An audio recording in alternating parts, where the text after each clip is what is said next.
બધા હારા હારા ઘરના છોકરા હારા હારા કપડાં પહેરીને આવતા ત્યારે અમને મનમાં એમ થતું કે આપણી પાસે આમ હોય. અને બિલીવ મી, ખબર નહીં આજે હું કામ બધું કહું છું એટલાન્ટાની કથામાં, કદાચ માની ગોદમાં બેઠો છું એટલે એમ થાય કે જે કંઈ બાળપણની જેમ હાવ નિર્દોષ વાતો કરી પૈસા નહોતા. સાચી વાત તો એ હતી. હું તો કોલેજમાં ભણતો ને પછી લેંઘો ને જબ્બો, તેથી બોસ્કીનું કાપડ મળતું કા, પછી બોસ્કીના કાપડનો જબ્બો બનાવેલો અને લેંઘો.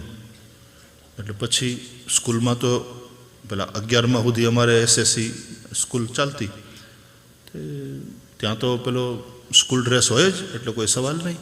પણ પછી બહાર ક્યારેક પિકનિકમાં જવાનું હોય ને તો હું લેંઘો ને એ બોસ્કીનો જબ્બો પહેરીને જાઉં એટલે બધા કંઈક આ શું યાર આ બધું આવો ક્યાંક હરખા કપડાં પહેરી. મેં કીધું ને સિમ્પ્લિસિટી ગમે આપણે, સિમ્પલ. હું સિમ્પલ, પૈસા હોવા જોઈએ ને, પેન્ટ લેવાના, બુસ્કોટ, હારા બુસ્કોટ ને હારા શર્ટ પહેરવા લેવાના પૈસા તો હોવા જોઈએ.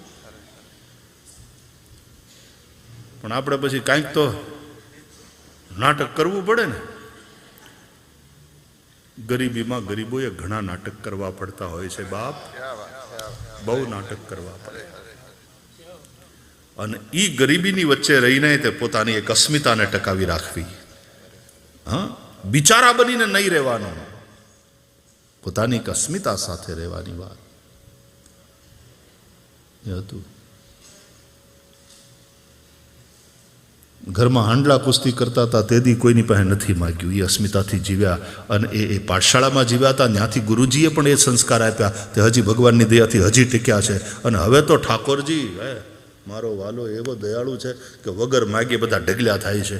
અને જે ઢગલ્યા થાય એ પાછા જનસેવામાં લાગી જાય છે.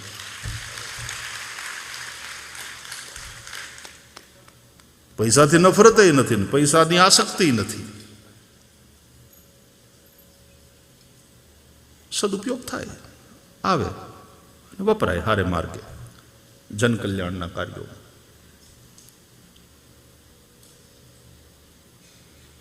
જે દિવસે ઈચ્છા હતી આવું બધું પહેરવાની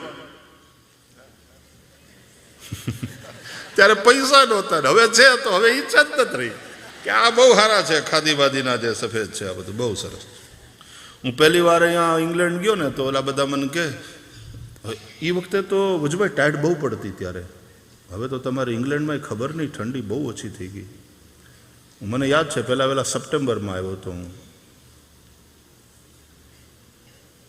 ત્યારે સપ્ટેમ્બર મહિનો ચાલતો અને મને હજી યાદ છે કે એવી ઠંડી કે હું હુવા જાઉં ત્યારે ઓલો બેડ ઇલેક્ટ્રિક સાથે લાગ્યો તેને પહેલાં ગરમ કરી રાખે, નહીં તો આપણે બરફની પાઇટ ઉપર લાંબા થયા હોય એવું લાગે, ગાડલું ટાઢું બોળ થઈ ગયું હોય એવી ઠંડી પડતી. તો મને આ લોકોએ સમજાય, મને કહે કે અહીં સૂટ પહેરો ભાઈશ્રી, અમે તમારા માટે લઈ આવી દઈએ, સૂટ પહેરો. અંદરથી તો ગમ્યું. મેં કીધું હાડું લેંઘાન બોસ્કીના જબ્બામાં આખું વયું ગયું. કોલેજનું જીવન એ તે. અને સૂટ તો જિંદગીમાં કોઈ દી હજી સુધી મેં નથી પહેર્યો, સૂટ પહેર્યો જ નથી, કોઈ દી સૂટ નથી પહેર્યો. હવે કાલ મને કોઈ કહેતા નહીં અમારે તમારો ફોટો પડાવવો છે, સૂટ લઈને આવતા નહીં. પાછા તમે તો પાછા ઉદાર બહુ ને કે તમારી આમ કોઈ પણ એવી વાસના મનમાં ન રહી જવી જોઈએ. નહીં, વાસના હતી જ નહીં. સૂટ પહેરવાની વાસના જ પછી નહોતી. મારો સફારીમાં ફોટો છે પણ સૂટમાં નથી. ઓલો કોટ વોટ ને ટાઈ ને એવું. સફારી જીવનમાં એક વાર હિવડાવ્યું હતું, એ પછી મેં તો 2 વાર જ પહેર્યું, પછી બીજા. હા, આમ જીવનમાં આમ પાછળ વળીને જોઈએ છીએ તો આમ કેવા કેવા અનુભવોમાંથી નીકળ્યા અને એનો આનંદ છે.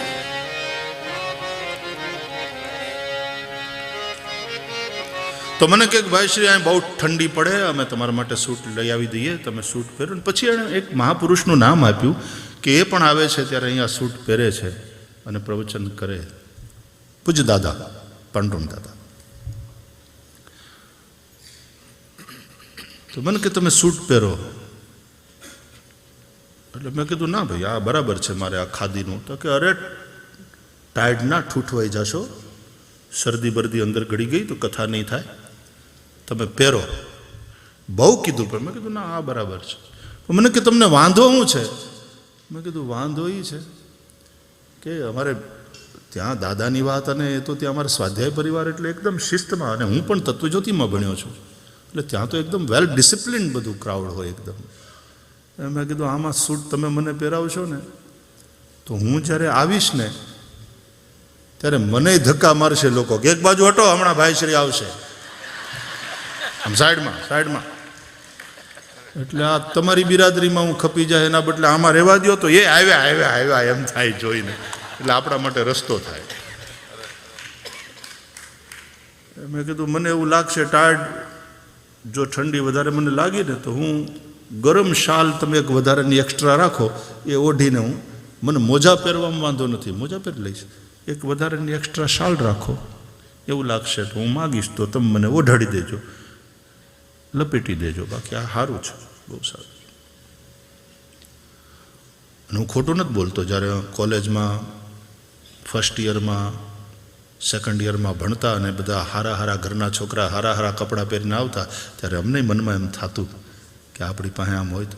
અને બિલીવ મી, ખબર નહીં આજે હું કામ બધું કહું છું એટલાન્ટાની કથામાં, કદાચ માની ગોદમાં બેઠો છું એટલે એમ થાય કે જે કંઈ બાળપણની જેમ હાવ નિર્દોષ વાતો કરી દેવી.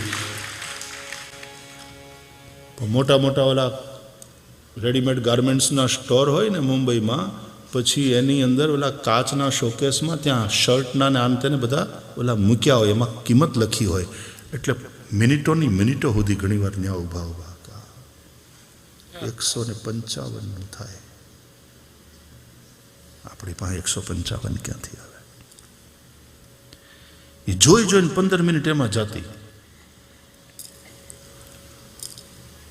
પણ લેંઘામાં ને બોસ્કીના જબામાં 4 વર્ષ પૂરા થઈ ગયા કોલેજના, વાંધો ના આવ્યો. કારણ કે સ્કૂલમાં તો યુનિફોર્મ હોય, કોલેજમાં યુનિફોર્મ ના હોય ને, તમારે આ બધું પહેરીને જવાનું. અને એમાંય પાછો હું તો ઇન્ટર કોલેજમાં હતો ત્યારથી કથાઓ શરૂ થઈ ગઈ હતી, એટલે મોર્નિંગ કોલેજ કરું, ત્યાંથી છૂટીને પછી કથામાં જાઉં, એટલે ઓલો લેંઘો ને બોસ્કીનો જબો કાઢીને હંકેલીને મૂકી દેવાના, ધોતિયું જબો પહેરી, નાહી ધોઈ ધોતિયું જબો પહેરીને વ્યાસપીઠ ઉપર બેસી જવાનું. આવું હતું.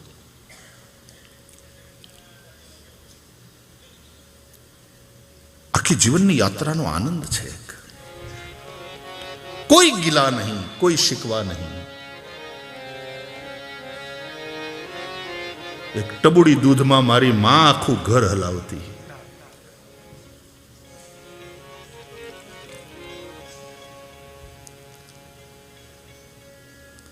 और ये केवल मेरी अकेले की नहीं, आप में कई ऐसे बैठे होंगे सामने जिसकी ये कहानी होगी.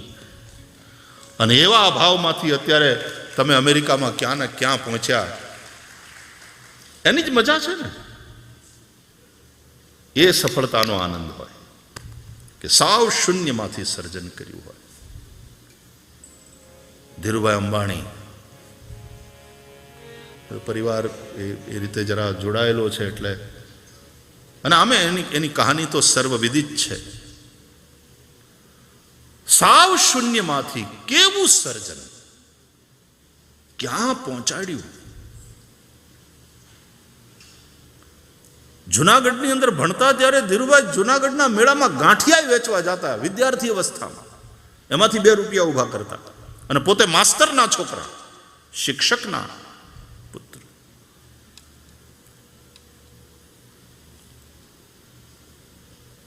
पुरुषार्थ.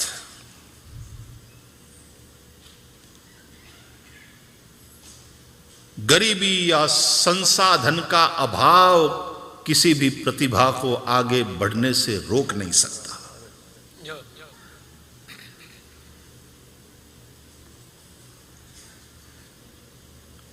क्रिया सिद्धि सत्वे महताम नोपकरणे.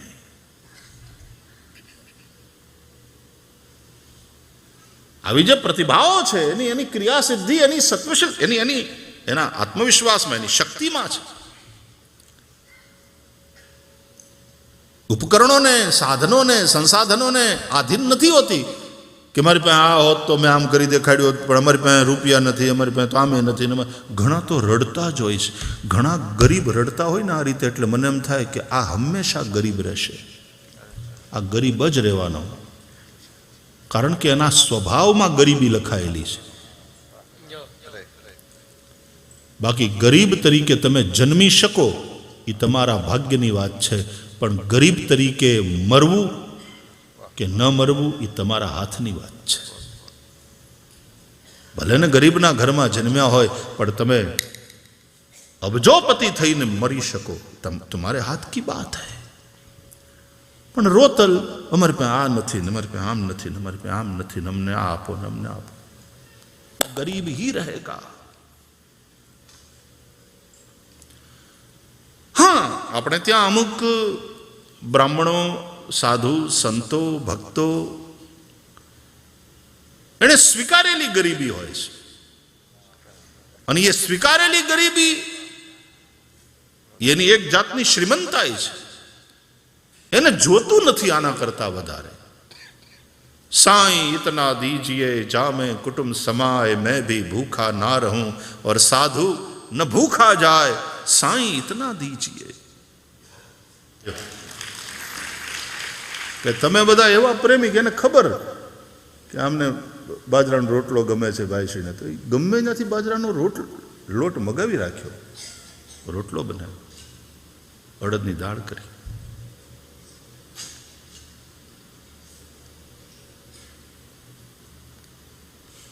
क्या चाहिए तुम इतना संभालते हो. सही अर्थ में हमारे लिए तो वसुधैव कुटुंबकम है. ये संपूर्ण वसुधा, यह संपूर्ण पृथ्वी एक परिवार है हमारा.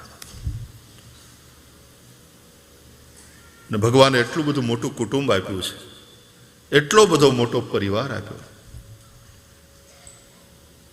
મેં આ વાત ઘણી વાર કહી છે કે અહીંયા લગભગ કાં તો અમેરિકામાં અને કાં તો ન્યૂઝીલેન્ડમાં, કઈ જગ્યાએ યાદ નથી રહ્યું, પણ યુવાનોની સાથે ક્વેશ્ચન આન્સર સેશન હતું. તો એમાં એક નનકુડી 10-12 વર્ષની છોકરી, એ દીકરીએ હાથ ઊંચો કર્યો. મને એમ થયું કે આ શું પૂછશે, એણે હાથ ઊંચો કર્યો. મેં કીધું પૂછ બેટા.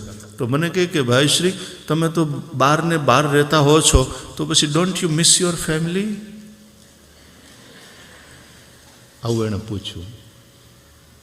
ક્વેશ્ચન બહુ ટચી હતો.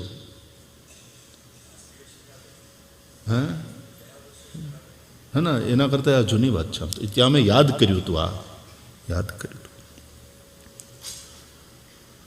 એટલે મેં દીકરીને કહ્યું કે ના બેટા, I do not miss my family, because wherever I go I find my family there. But yes I miss my country India. એ છે. મહિનો થાય એટલે એમ થાય કે હાલો પાછા. આપણી ધરતી, આપણી માટી, અને ભારત એ વિશ્વનું હૃદય છે. जहां डाल डाल पर सोने की चिड़िया करती है बसेरा, वो भारत देश है मेरा, वो भारत देश है मेरा. जहां सत्य अहिंसा और धर्म का पग पग लगता डेरा, वो भारत देश है मेरा, वो भारत देश है मेरा. जहाँ आसमान से बातें करते मंदिर और शिवालय, हरिओ हरिओ हरिओ हरिओ. जहाँ आसमान से बातें करते मंदिर और शिवालय, किसी नगर में किसी द्वार पर कोई न ताला डाले, कोई न ताला डाले. और प्रेम की बंसी जहाँ बजाता आए शाम